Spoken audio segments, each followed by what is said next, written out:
Welcome.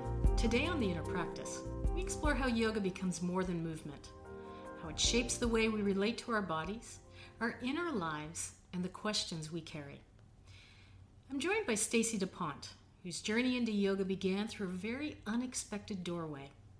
Raised loosely Roman Catholic, Stacie stepped away from faith early on, yet never stopped asking big existential questions about consciousness, existence, and meaning.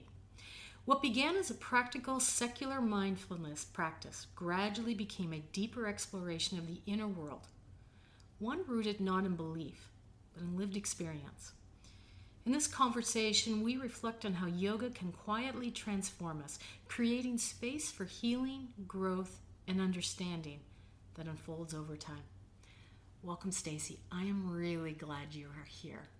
Me too. Thank you so much for having me. I have to start by saying thank you for creating this platform, especially as someone, I'm fairly new to the Go Yoga community in Orangeville, and I've gotten to know so many of the other instructors and the practitioners, like the students as well, in such an intimate way through the conversations that you have that I never would have been able to know those individuals unless I became very close friends with them very quickly. So I love the kind of safe space you give people to be very vulnerable. And I'm very honored that you invited me to be a part of it. Stacie, you just made my heart sing, because that's exactly what I wanted to create, is an opportunity for community. So I appreciate from a listener perspective that you're able to pull that out. So thank you so much. I truly appreciate it. But I want to go back to the first time that you really piqued my interest. I mean, you piqued my interest anyways, because you're such a beautiful person inside and out.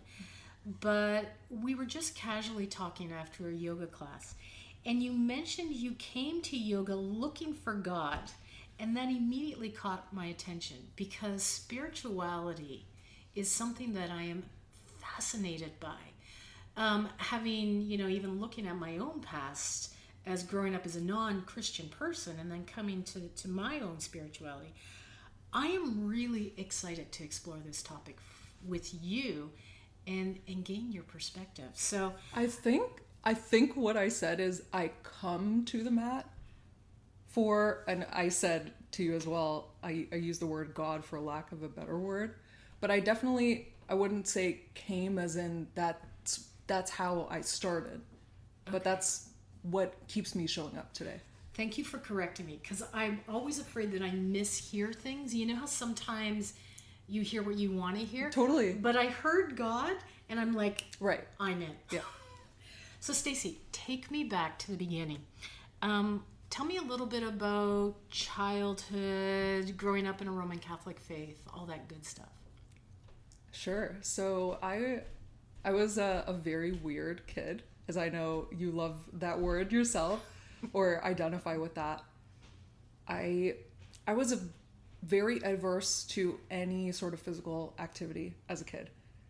I failed swimming lessons 4 years in a row, to the point where the community center told my parents that we're making no progress with her and we just can't help her. I struggled to ride a bike. I couldn't balance. All the girls were doing jumping rope and double dutch and cartwheels, and I could never do that stuff, or even do the monkey bars. I've never been able to this day. I hated sports. Mm-hmm. I still was kind of forced to do it, but I dreaded it all the time. I was very not competitive. I was always a very intrinsically motivated person, I think. But I loved school. I loved reading. I loved math and science, and I was just glued to the Discovery Channel when I wasn't reading a book, watching documentaries on ancient Egypt and anything about nature or geology or rocks and minerals. I was also very creative. I loved making art and just playing with household objects. I wasn't very interested in toys. I'd rather rummage through my mom's closet. I loved fashion and accessories, as you can tell. That hasn't really changed. So I felt like I was coming from a good-hearted place where I was like, okay, these are my strengths. I'm not a cheerleader. I'm not an athlete, and that's okay. I don't have to be, right? But in a way, I kind of deprived myself of the holistic person I could have been if I found maybe like dance or yoga at a young age, some form of movement that allowed me to not compare myself to others and not be competitive and just focus more inwards. But it just took me a little bit longer than your average person to come around to that. Can I just ask you, does that make you sad that you say that you struggled with movement, like the monkey bars and the double dutch? Like, did you feel like that excluded you, or was that something that, it's not my thing anyways? I would say more the latter. I've always been a very confident person, and I really never struggled with like comparing myself to others. I actually think it was like just the kind of person that I was, that I was just in my own inner world. And I had friends. I never struggled to make friends, even if, I loved graphic novels and they weren't into that, or I listened to music that they didn't like. I always found people who just like understood me and, didn't really care even about our differences. Right. I think a big part of it as well, just like growing up in a very diverse community, and I'm sure I'll talk about that more, but everyone I grew up around came from like different life experiences, and I always just thought we can all coexist in our own ways, and that's what makes humans so interesting and cool, right? Is that we all have our own, things that like make us special. I love that you said coexist, because I'm going to tap into that a little bit. But did you grow up in a rural area, or did you grow up in an urban area? I grew up in Mississauga, very suburban, very cookie cutter, but it was kind of that, but kind of not as well, right? Because again, I grew up with like many different religious faiths, also very mixed, like socioeconomically. Like I had kids who went to school with me who lived in a basement, or who lived in an apartment with like 4 times as many siblings as I did. Right. And then I also knew kids who had like, a huge backyard and a pool, and I was like, whoa, okay. So I think I was very aware that like, oh, okay, I'm middle class, right? But yeah, so it was pretty populated city, I would say, but definitely not rural. Yeah. And I only ask that because I grew up in a very rural community, and you had to fit in by being an athlete, right? Like that was kind of the fit in kind of mold, which I was, so that wasn't an issue. But if you're not one of those kids and you're looking for a community, it would be really hard to find that community. So I'm really grateful that you were able to feel welcomed and understand that we can coexist, that not everybody acts the same, speaks the same, lives the same, comes from the same socioeconomic background. So that's kind of a gift, which I'm kind of jealous of, that you had that opportunity to explore and be who you were. I always think that about small towns, like everyone knows each other. The pressure that must put on people, that everyone knows each other's business, and like even multiple generations, like people's parents and people's kids. I'm like, I can't even imagine growing up like that. It would have been really, really freaky. Yeah. That's kind of the community I came from. It's from the Maritimes. It's often asked, "Who's your father?" Because then that immediately sets the stage for, now they know who you are because they know who your father is, or your mother, or wherever you've come from. So well, that's a perfect segue to the other question you asked about my Roman Catholic upbringing. So my parents were both Portuguese immigrants, and kind of by default they were Roman Catholic, and I won't get into the whole history of the occupation of the Roman Empire into what is modern day Portugal and Spain. So I want to make it very clear, when I am speaking about my experience growing up as a Catholic, I don't at all have that opinion about the religion itself, or in any way how that does provide a lot of beautiful things to anyone's life. So I can only speak for like my own experience, and I don't want to come across as judgmental or disparaging or anything like that. I appreciate you saying that, because I think that's important, that, you know, the opinions of you are not necessarily the opinions of me or the opinions of anybody else. Right. So I appreciate you saying that. Yeah. But the way that it was taught for myself, it was very fear-based. It was all about this idea that was kind of drilled into me over and over again, is that I was born a sinner. I'm fundamentally flawed and broken, and I need to not only ask for forgiveness, but I need to go through the priest, who of course is always a man, who tells me how I atone to the divine, right? He is the proxy between me and God. So I actually didn't really go to church very much as a kid. Like I said, growing up in Mississauga, I spent a lot of time with my maternal grandparents, who were incredible and so loving and just absolutely wonderful. But there was no like Portuguese church in my community, so they didn't really go. My grandmother was also illiterate, like she never was educated, so we didn't have a Bible in the house either. But prayer was such a huge part of our lives, and praying the rosary together every single night. I'd usually fall asleep halfway through the rosary. I never got to the end, but it was a very like routine part of my life. Eventually I did start going to church by myself. I just walked to the end of my street because there was a church right there, but my parents never went with me. My parents were they didn't talk about religion very much. It wasn't until, you know, later in my teenagehood that they kind of expressed to me that they were getting me to do the baptism and the communion, all those sacraments, and go to a Catholic school to appease their parents. But it was never something they felt super strongly about themselves. But my dad, I remember saying he didn't want to influence my faith because he saw how important it was to me. So they were just kind of like, you know, she'll decide what she wants to do and how it wants to express itself. And then things definitely changed. I would say between like when I was 11, I think when 9/11 happened, that was a very pivotal moment for me. Like I said, I grew up, my neighbors were Muslim, and I was very, very close with them. They were basically like family. They were always in our house. And many other, you know, even though I went to a Catholic school, Muslims went to my school too, right? So they were very close friends of mine. And sorry, I'm like getting emotional talking about it.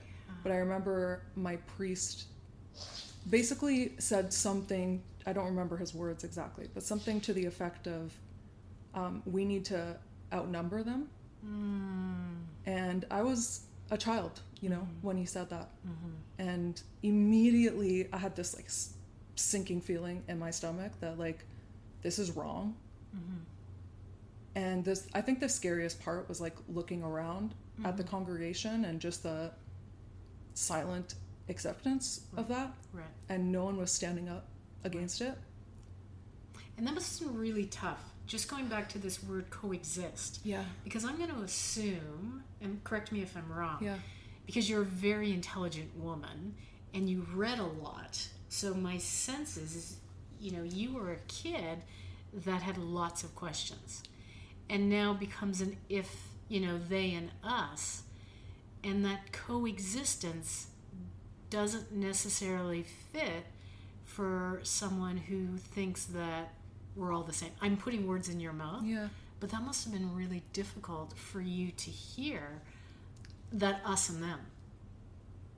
So I would say up until this point, I hadn't really read much about other faiths and like I said, you know, my grandmother, who was completely uneducated, who did not grow up in a religiously diverse community, right? Like I said, I think the fear that was kind of passed down through the faith very much came from a place where you have to practice this faith. It's unquestionable. You don't go against it.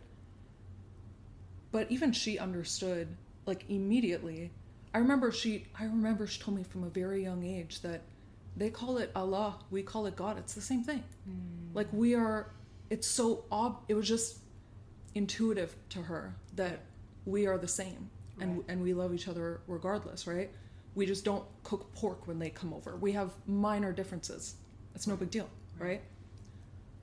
But that was kind of what opened the doors to me, because I remember coming home and talking to my parents about, this is what the priest said today, and it really upset me, and I don't know if I can go back there anymore. And my parents were very like anti-racist. Like, if you see that, any kind of bigotry, you have to have the courage to stand up against it.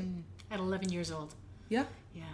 And it's always going to be hard or uneasy, and definitely attitudes in my community. Like, I remember I had a friend who was like, oh, my daughter can't go to Sasha's house anymore. And I was like, why? Like, it was so upsetting to me. And we didn't have this word Islamophobia at that time, but it was just racism. To me, that's what it was, right? Like, abundantly clear. And I just knew that I cannot tolerate that. But I did still pray. It became more of a, okay, now I'll just practice in my own home. But that's when the reading came in and starting to, I guess, also question what I had read in the Bible, and like, well, I'm not sure about this story, or many patriarchal themes throughout that book, right? So Right. It was kind of a slow progression from there until I was about 16, when I would say officially branded myself an atheist, which just meant that I wasn't sure that a deity or a creator or a benevolent one existed, or at least I started to interface or live my life as if that creator did not exist anymore. How did you feel about that? I very much had that, there's a word for this, like the dark night of the soul. Like the very first night that I didn't pray the rosary, I was like, what do I do? Right. Because it was like this huge void suddenly. Right. Was it a scary void, or was just horrifying? I don't know what to do. Okay. Existential horror. But it went away pretty quickly after that. Yeah. Because I think I filled it with, because like you said, asking those big questions, I was still always like, well, where did all of this come from? And what is it? What is consciousness? And what happens after we die? And are we alone in the universe? Those questions never left me. I think I just found different avenues to find the answers to those things. And I'm still trying to find the answers to those things. So when you're asking those questions as like a 16, 17, 18-year-old, did they leave you with a sense of curiosity, or did they leave you with a sense of fear? Insatiable curiosity that I still have to this day, for sure. Just like the mystery of it. I think just the mystery of being alive on this rock that's hurtling through outer space is like part of what just makes life so incredibly interesting and wonderful. I have a script here which I've completely gone off. I think we're doing good so far. I don't even know where I am on this script. But one of the things, and I'm a Christian, and one of the things that a lot of Christians will say is that Christianity gives them a sense of purpose. And so, like, how do you feel about a sense of purpose? And I'm not saying that you have to have like only through God, big G God. But did you find that your faith gave you that sense of purpose, or you found that throughout your years of growth? Oh, I have so many thoughts about this. So like I said, being an atheist to me has a very strict definition, which is just, I do not believe in a deity or multiple deities. But that tells me nothing about how I want to conduct myself as a human being. How do I want to relate to the world around me? So I consider myself at this time a humanist, which is someone who's very concerned about the welfare of other humans and reducing the suffering of other humans. And beyond that, I've always been like a environmentalist, I guess, for lack of a better word. I care a lot about how we treat the flora and the fauna and the air and the water, and creating some kind of harmony in the disharmony that we have created in the environment around us. So I don't think morality has to come from a religious doctrine necessarily. I think a lot of the time I just trust what my heart is telling me. Like when I had that moment in the church when I was like 11 years old, I didn't need anyone to tell me that that was wrong. Even when I was surrounded by adults who all seemed to think that was fine, my heart was telling me something different, and I just kind of trusted that. I've always abhorred war and just wanted peace, you know, from a very young age. That's what I used to write letters to Santa, that like that's what I wanted. So I think there's just this part of me that like that knows that I just want to. I also think Jesus is a beautiful example of the kind of person that I want to be. And he always talks about taking care of the most marginalized people in our society, the people who are sick, the widows, the, you know, people who are the most taboo sometimes, especially in his time. Yeah. And I will always take those lessons with me. Yeah, you know, and that's certainly what brings me to Christianity, is because I see who Jesus is, and, you know, that's what I strive to. Jesus hung out with the prostitutes and tax collectors, right? I didn't want to use that word, but I'm glad that you did. Yeah, no, but that's who he hung out with. Yes. Like, which in 2026, that would be considered the lowest of the low, if you want to, you know, cast people. And that's who I want to hang out. Like, I don't want to be a pious individual who only hangs out with white middle class women such as myself. Totally. So, you know, I appreciate you saying that even though you don't identify as a Christian, you still see, you know, those attributes in Jesus. Do you see that in other faiths, or do you strive based upon your readings of, and I don't know if you've read the Quran or whatever, like, are there other things that, or other people or philosophers or ideals that you aim towards?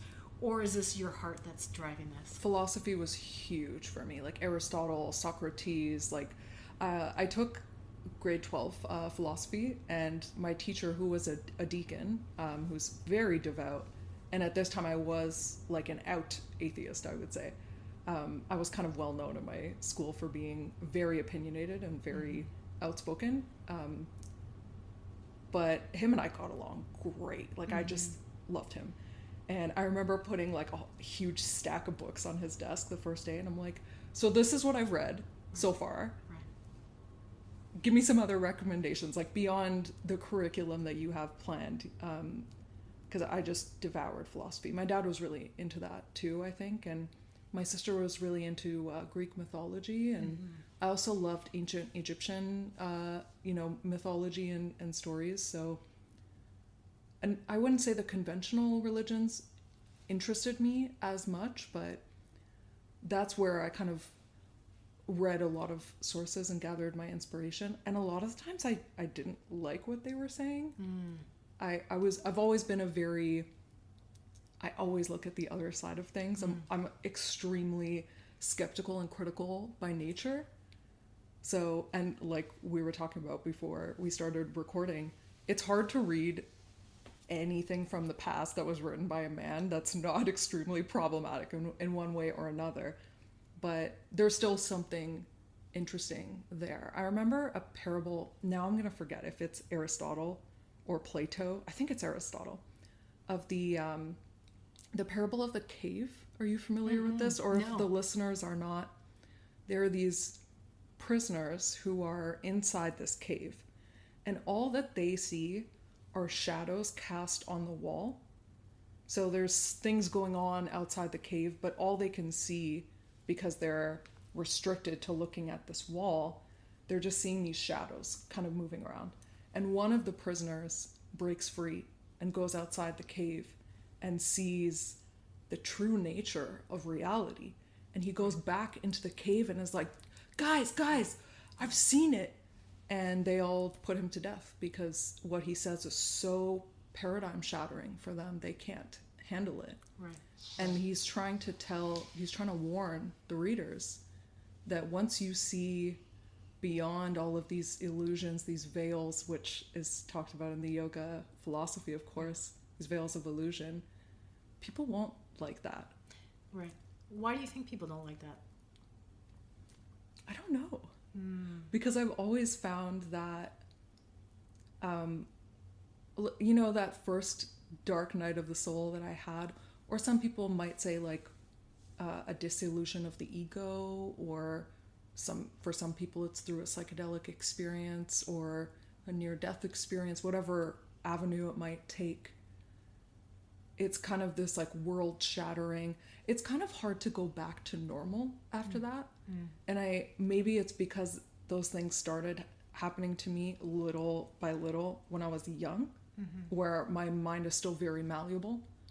But if you have that for the first time when, I don't know, you're 40 and you've had the same job for a long time, you have had the same house, the same life for a long time, and some people do experience that, and then they're like, how do I go back to work now?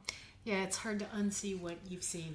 Yes. Right, and when your eyes open to something that's different from what you've been taught or what you believe, it can be a scary thing because now you're questioning what you've been doing for the last 10, 13, 14, 20, 30, 40 years. And then it's an uncomfortable situation to be in that I would assume that, those people in the cave are like, no, we just want to stay in the cave. Even though it's uncomfortable, we want to stay with what we know. Or what's safe, What's secure, safe. right? Yeah. And of course humans want to feel stability and security. That's totally and that's part of what I think gives people comfort in, and again, I'm familiar with Christianity, is you've got kind of that book that says I can do this and I can't do this, right? It's my moral compass that I can lean on and say, oh, Leviticus 3:19 says this, therefore that's why I do that. Which my sense for you is now in this time, you would be questioning a lot of this stuff. So with regards to Roman Catholicism or even your Christian upbringing, is there parts of it that you're saying, yeah, that was good? Or do you look back at it now as kind of a time of difficulty because all you can see is what that priest said at that time? I think I don't believe that things happen for a reason. I think reason is just something that we put on things post fact to make sense of the randomness that is our lives. So I think I'm just grateful regardless of what happened and how it happened.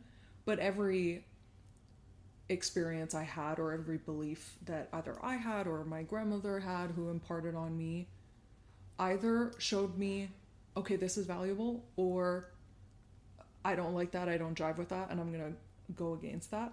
And also, like I said, my grandmother is a very uniquely special person. So, one, and again, I'm not saying, I think for the majority of Christians, they don't feel this way about the LGBTQ community, but the way my grandmother was raised, and in her community and culture, very rural in Portugal, they're extremely religious, very large families. So one of my mom's cousins, when he came out to his family, they just cast him out. Like they just didn't care about him. And my grandparents took him in, and he's lived with them ever since, like 40 plus years, right? So even she could go against what was told to her as the doctrine, and she was like, but I think God wants me to love everyone regardless, right? I thought he was the only one who was supposed to judge, right? So even she was like questioning the doctrine as it was laid down to her, choosing her heart above everything else. Yeah. So that, I think, and I did have conversations with her when I told my parents, like, I think I'm an atheist. My mom's like, please don't talk to your vovó about this, because I don't know how she'll react. Your grandmother. Yes. Yeah. But I was like, well, I know her, and she will love me unconditionally no matter what. I never felt that she would you know, try to fix me or try to redeem me or whatever. And I remember when I approached her, at this point my grandfather had already passed away, and she told me, I need to believe that he is somewhere better, and I need to believe that I will join him there one day. And I don't know if it's the truth. I could be totally wrong about that, but that's what keeps me going. And of course I respect that. I understand that. Can I say how much, because I wanted to do a little amen, sister, to your grandmother, because that's exactly what Jesus would do. Yes. Right? He would be walking with, LGBTQ plus, like anybody, he'd be walking alongside and giving them a hug. And that's what confuses me about some Christians is, what would Jesus do?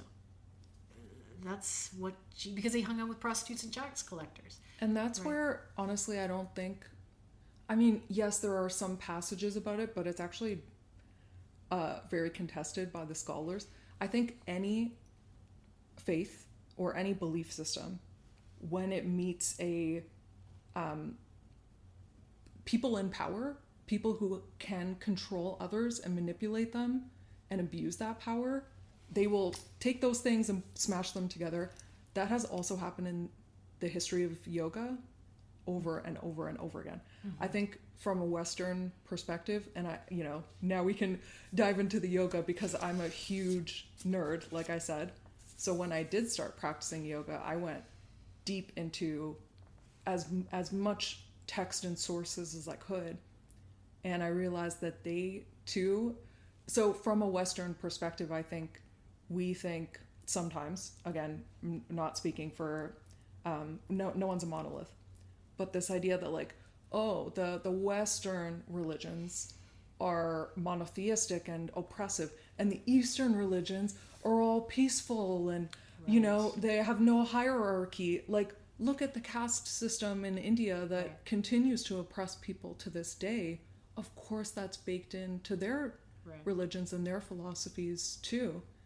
I'll quickly say I'm reading this really good book right now called Yoga as Embodied Resistance by Anjali Rao.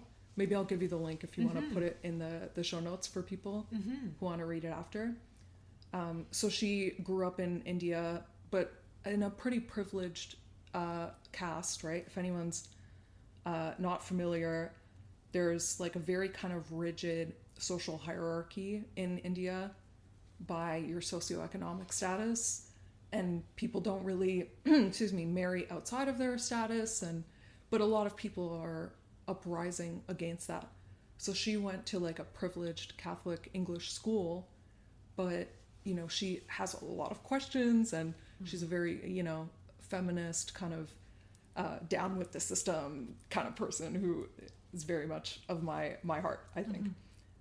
So her book is like such a great, I haven't finished it yet, but she really touches on these subjects in such depth that I think is, if anyone's interested in this topic, they would like to check it out. Absolutely. And we will include that link in the show notes as well.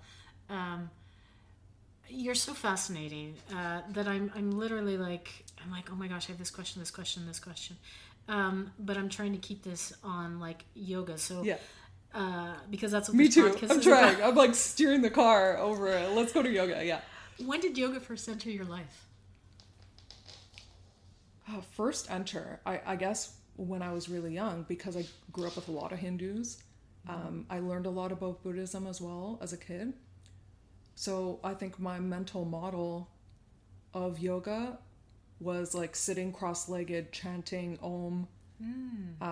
I never thought of it as a form of fitness until like much later in my life. Isn't that interesting? Because most people enter yoga thinking about its postures, its cardio, like it's the fitness, but you did not. I've found that very interesting listening to your podcast, because it seems like that's the ubiquitous experience of Westerners. Yeah. But I think just growing up with a lot of, whether they're from India or Bangladesh or Nepal, like those are my neighbors. Right. So I always thought yoga is like akin to prayer, I guess. Like it's a sacred practice.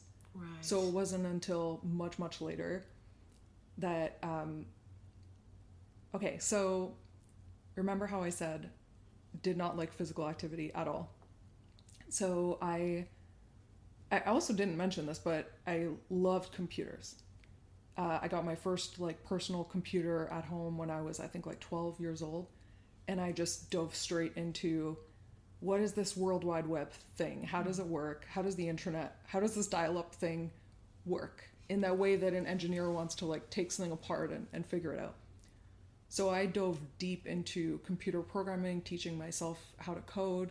I didn't really have any teachers or adults or role models in my life who taught me that stuff. So, and you know, you asked earlier about you know, all these different influences. The internet was a big influence on me coming to terms with, so what I realized about the internet is that it's omnipresent. It's present everywhere, all the time, simultaneously. It's in those days it was in its infancy, but it was gathering all of this information that humans have ever written down. So it's becoming omniscient. And I saw its potential to be omnipotent, all-powerful. I'm like, this is going to change education. This is going to change how we conduct commerce. I had no idea that social media would happen and all this artificial intelligence stuff that's happening now. I did not foresee that. But I was like, this is going to change everything. So I was one of those very rare young people that I was like, this is what I'm going to do for a career. Like I had no doubt in my mind. You talked earlier about your purpose, right? In yoga, we use this word dharma. That like, what skills do I have? How can I contribute to the world? And I started making websites for my teachers, for my high school. I made our high school's website. So I saw like, oh, my skill set is very valuable, right? So I just want to start working as quickly as possible. I could have gone to university. I had good enough grades, but I didn't want student loan debt. I just wanted I went to a very scrappy community college, and I was working all through it, just freelancing, right? So I moved to Toronto when I was 21, got my first apartment by myself, got my first job. I absolutely loved it. So I had kind of achieved all my goals, and I was like 21, right? Right. So I was like, okay, what's next for me? I need to push myself out of my comfort zone, because I always believe that's where growth comes from. Yeah. So I was watching all these folks riding their bike around the city in Toronto, and Right. Scary. Yeah.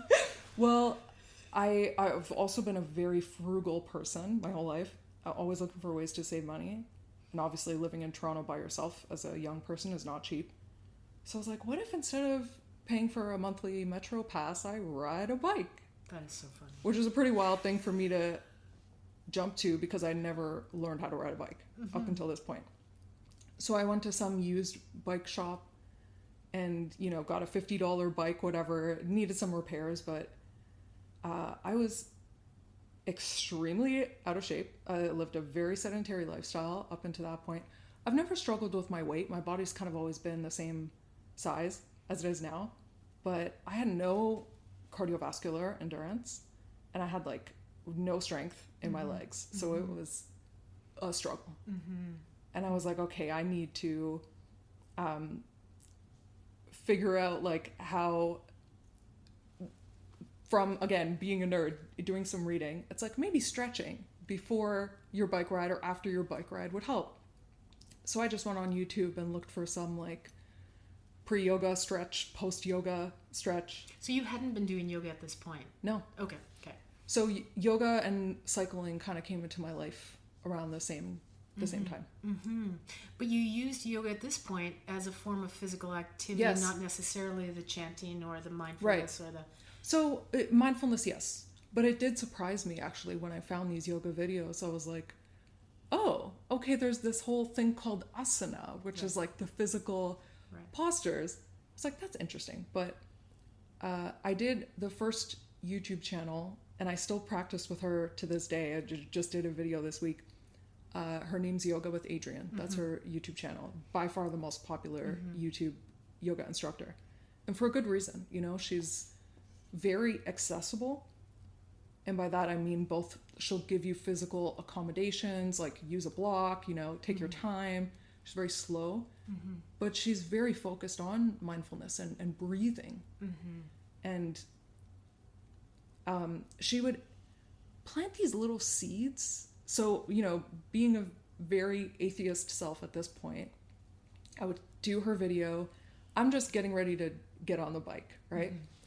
And I remember her in one video saying, imagine for a moment if your breath was your spirit.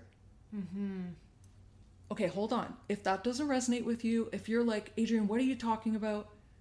It's okay. Just please don't turn off the video. Just stick with it.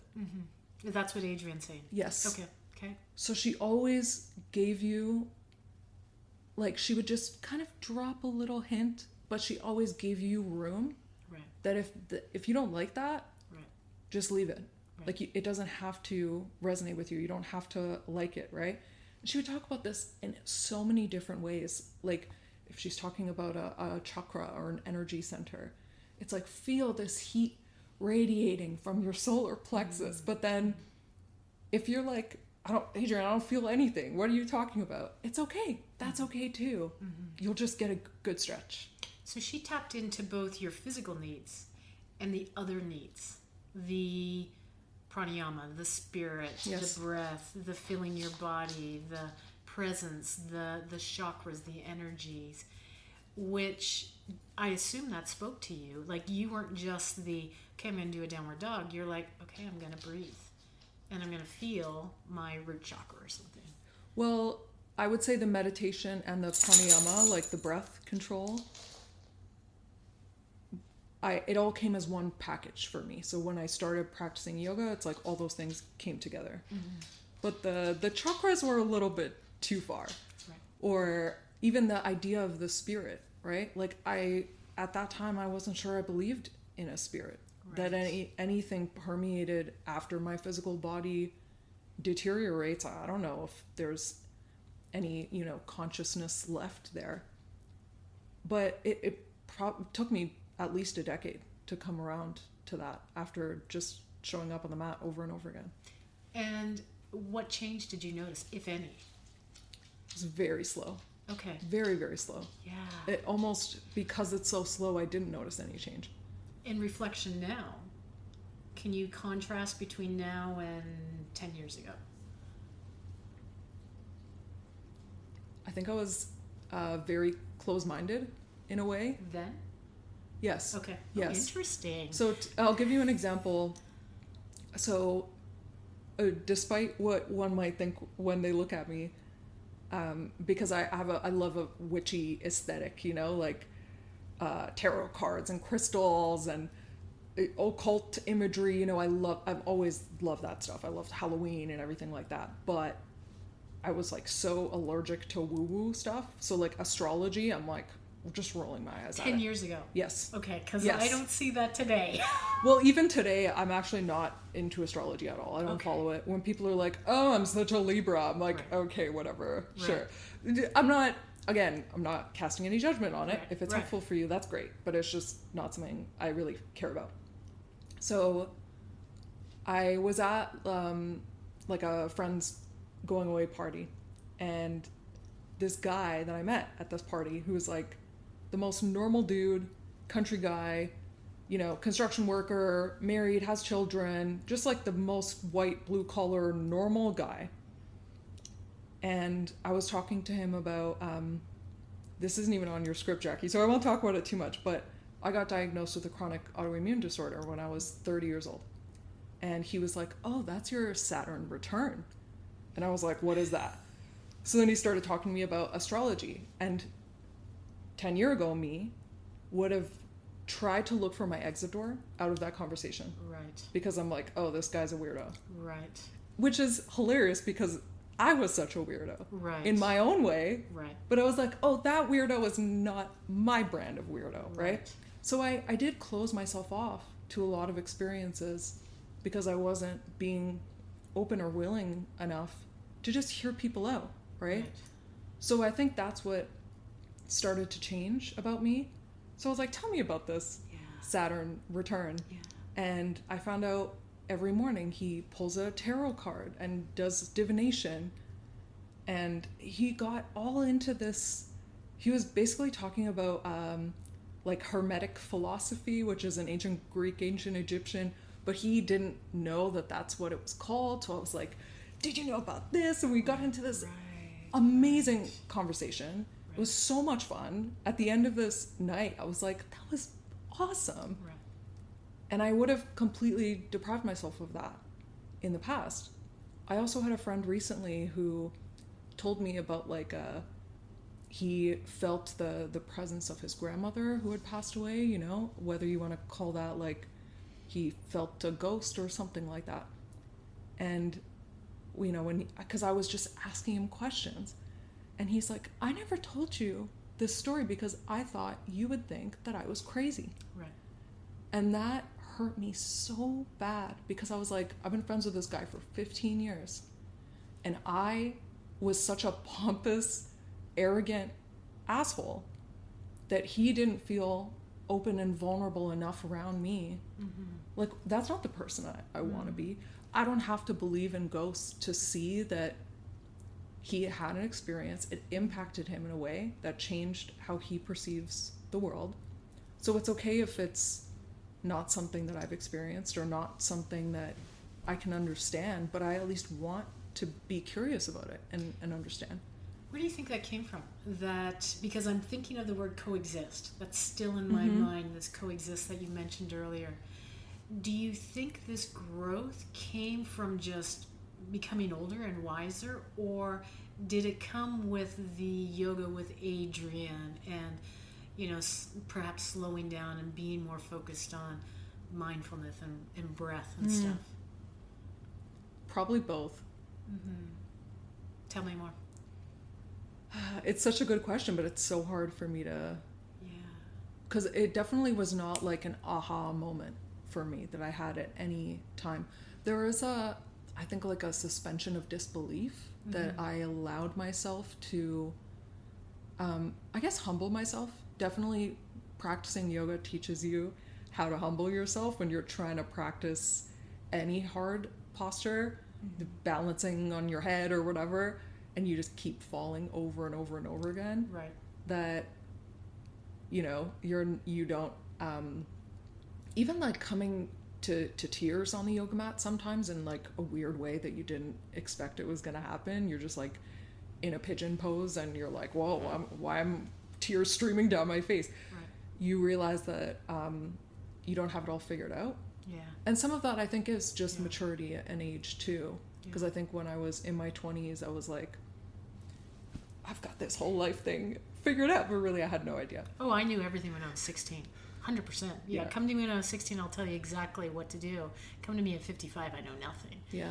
Right, so... In fact, one of the things that I realized that I didn't know at all was how much your physical body and your mental body are connected. Because I kind of thought it was all about like vanity or comparing yourself to others, that competitive nature, right? And I thought like physical activity was just a waste of time that I could be spending reading or whatever. Right. But when I started riding my bike more and I was getting like an hour of cardio every day, I could solve problems in programming better. Right. I didn't have to rely on caffeine as much. I was more energetic. Right. And I was like, duh, this would seem very obvious to people who have been physical their whole lives, but because I wasn't, it was suddenly so clear to me that like, wow, I was so wrong about that. Right.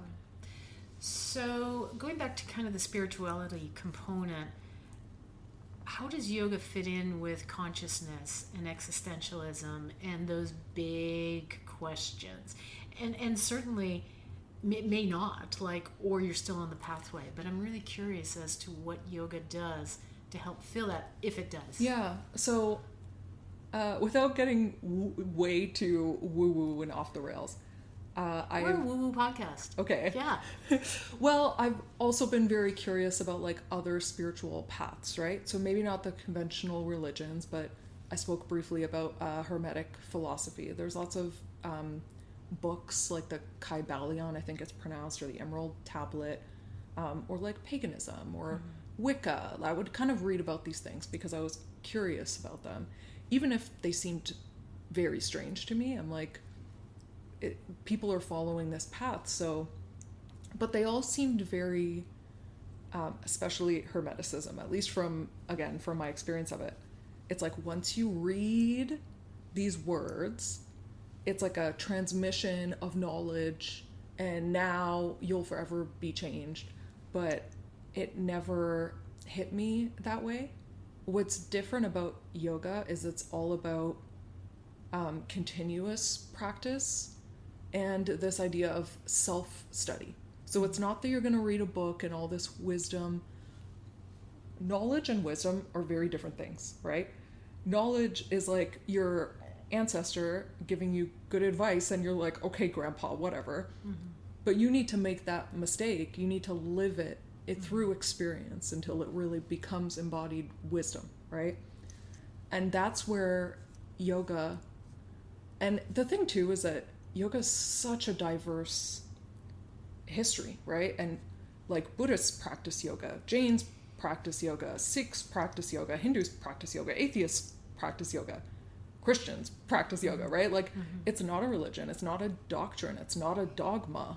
Right? Why do I keep feeling like saying amen, sister? Yes, it's all about, I mean, one of the niyamas, which is how you observe kind of your own inner world, is this idea of self-study. And that's going to be very different to the individual. Mm-hmm. And what helps me the most to do that is to just live it, to just do it. Just show up on the mat, do the meditation, and the meditation is always hard. Mm-hmm. I know so many people who tell me like, oh, I can't just sit and empty my mind, and I'm like, I can't either. I don't know if I ever have, or maybe for like a fleeting moment, and then once I realize it, it's gone. Yeah. But that's why I keep showing up. And we understand this idea of like maintenance and so many other things. Like if you don't maintain your house, if you don't maintain your car, and you just like let it run itself into the ground, it's going to be really costly to fix it. And we know that about our physical body as well. Of course, you need to shower, you need to eat, right? But with our spirituality, we think it's different in some way. But to me, it's about just like showing up and being open, not having any like set expectations about like, what is this transcendental experience gonna look like or feel like? Just let go of those expectations, right? Yeah, and I think for me, yoga allows me to have those conversations with myself. Like at the end of every yoga practice, and I've mentioned this before, I pray. You know, I thank God for the opportunity to move, to breathe, and whatever else I need at that point. But that's where I love when you say yoga is not a religion. Yoga is really what you make of it. Yes. And, you know, that opportunity to breathe and move and become present. And, you know, for me, it's made me peaceful and kinder. So, you know, that's kind of what I love about yoga. But can you tell me a little bit more about from that mindfulness? Like I'm contrasting prayer as a Roman Catholic and, you know, moving into the mat and what you get out of that. Is there similarities? Is there differences? And how do you bridge kind of the two? Or as an atheist now, they're completely separate. Like that was in the past, this is my future. I know there's a lot in that. Yeah, totally. It's like when I was talking about earlier how I used to have this routine of praying before I went to bed. And for me, prayer was just reciting words that someone else has written, right? I'm not talking to God. I'm not having a conversation. I'm just saying like, Hail Mary, full of grace, Lord is with thee, blah, blah, blah, blah, blah, blah, right? It's kind of like, in a way, similar to reciting a mantra. You go into like a trance-like state. You're almost like in an altered state of consciousness because it's like listening to a melodic drum beat and you're dancing and then suddenly you're just like transported somewhere else, right? There's something really beautiful about that experience. Now, meditation, I think, is a very different practice. And I've had people tell me sometimes that like, oh, dance is my meditation. And I'm like, I see what you're saying, because you're entering kind of that flow state where you're letting go of your left brain. Or I've even heard artists say that too, when they're making a piece of music or when they're painting, that they're really letting go of that analytical left brain, which is very hard for me to do because I'm very cerebral. I'm so in my head. But I think meditation is also letting go of that right side of the brain, that creative, intuitive. It's trying to. Of course, you might not achieve it. You might just be having a thought come up and then trying to let it go, and then having a thought come up and then trying to let it go. But you're trying to be an observer almost of your own experience. That's what I'm striving to do in meditation. And let me repeat, it's very, very hard. But that's what I'm attempting to do. So I think they're unique experiences in and of themselves. So I think prayer, and I'll put this question back to you as well. Like, what is it an exchange with a divine or your higher power, or like, what is that experience for you? Yeah, I mean, for me, prayer is really, yes, I'm speaking to God, but God already knows. So it's a reminder to myself, right? When I'm praying about, allow me to see those that need help, it's a reminder to myself to not look, to see people, right? To offer that smile, because sometimes people need it. So I pray at the end because I feel my mind is most open at the end of a yoga session, because I feel I've cleared the clutter. And I've allowed myself to be present, so it is my time that I can breathe and be with God. And I also recognize that I would take a lot longer in the, at the very end. So I know that I'm on an abbreviated kind of path as well, but it just allows me to have that conversation that I may not have time for in the day because my mind is so busy. Right. So at the end of a yoga session, I just find my mind is clear. I'm present. I'm peaceful. I'm joyful, I'm calm. So thank you for asking that question, because I'm always trying to reconcile with my Christian friends, much like you said. Yoga's not a religion. There's so many similarities between, and of course I'm a Christian, but so I don't know other religions, but even looking at mala beads and rosary, right? Like, I use mala beads and I inflect a prayer or something into each one. So I see a lot of similarities between the two. Yeah, totally. Yeah.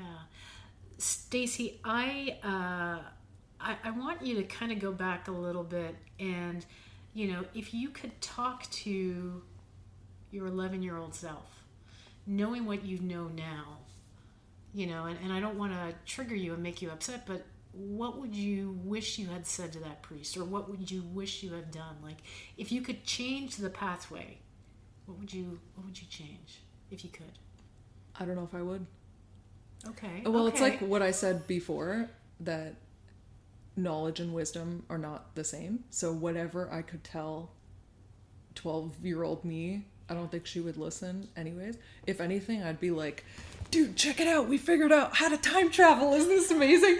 And she would probably question the whole experience and be like, did that really happen? Was I just dreaming it? And then,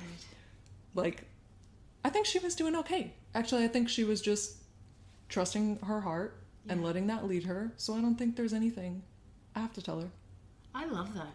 Wow, what?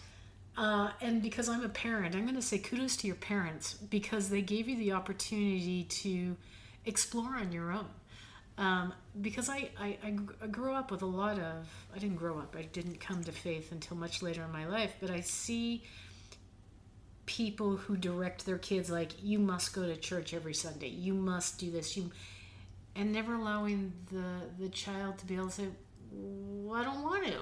And what happens if I don't? Like, am I going to be struck down by lightning? What's going to happen?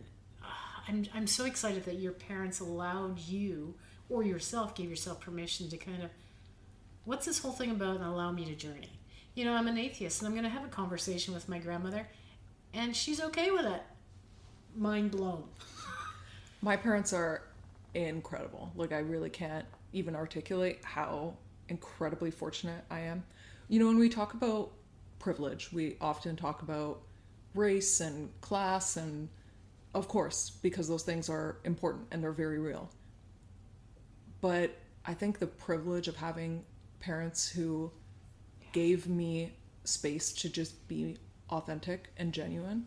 And I know as well, like many people like me who are children of immigrants put a lot of pressure, or their parents put a lot of pressure on them, that like, you have opportunities that I never had. Right. So you better seize it. You better go to university. You better become a doctor or an engineer or whatever. And my parents were like, you just do you. Yeah. Like, they gave me the reason why, and I said off the top, I've always been a very confident person. I think some of that is my nature, but a lot of that is and it wasn't just my parents and my grandparents. Like, I was definitely one of those people who was raised by a village. I had a huge family and very close neighbor relationships. So I always had this freedom to be myself, and so many people don't have that, and I don't take that for granted. You know what, well done for you to say you don't take that for granted and recognize that it is a privilege. And I love the fact that you honor your parents in your village, because I don't think we do that enough, to honor those people that have allowed us the space to be able to be who we are. Yeah. As a parent, I can say that part of having a kid is just, if I don't tell them what to do, they're automatically going to go off in the wrong direction. So I need to force them down the path. And you are a perfect example of, you said you were successful at 21. Like, you were given opportunities and to be able to create your own path, I'm assuming. And what a gift. How old is your son? Oh, my kids are 23 and 21. Okay. I was going to say, it took me a while to have because when you're an angsty teenager, you don't have the wisdom yet to realize, like, I didn't have the appreciation for everything. Not even in that, thank you for all the sacrifices you've made for me, which, yes, is definitely true, but just to have the more objective standpoint, I guess, too. Right. But also, and I'm not a parent, so it's hard for me to say, but you have to let your kids make their own mistakes. You have to. And that's so hard to, like... I also have lots of younger cousins, so I see very controlling parents. Often the child feels the need to rebel against that. Right. And I think that's a stereotype that a lot of people, if you look at me, like, I have lots of piercings, I'm heavily tattooed, often that is seen as like, oh, you're trying to rebel against your conservative parents, but that was not the case for me. Right. I mean, I don't see that myself. And viewers obviously check out the picture of Stacie, because she's absolutely beautiful. But I see it as just an adornment of beauty. I mean, that's how I see the body art and the piercings. So I'm sad that people may think otherwise, because you are a beautiful person both inside and out. So I appreciate your weirdness, because, since Brian Hames said that, I think... I loved that episode. It was my favorite episode. Well, because he gave permission to say, he says it's weird, but you're just not walking the path that everyone in society expects you to walk. And that's what I see with you. Like, you're just automatically... I'm just not going to walk the path that Dufferin County expects me to walk. So, totally. Yeah, I love that about you. I love it. Thank you. Stacie, I can't thank you enough for this conversation. It has been enlightening. It has been engaging, and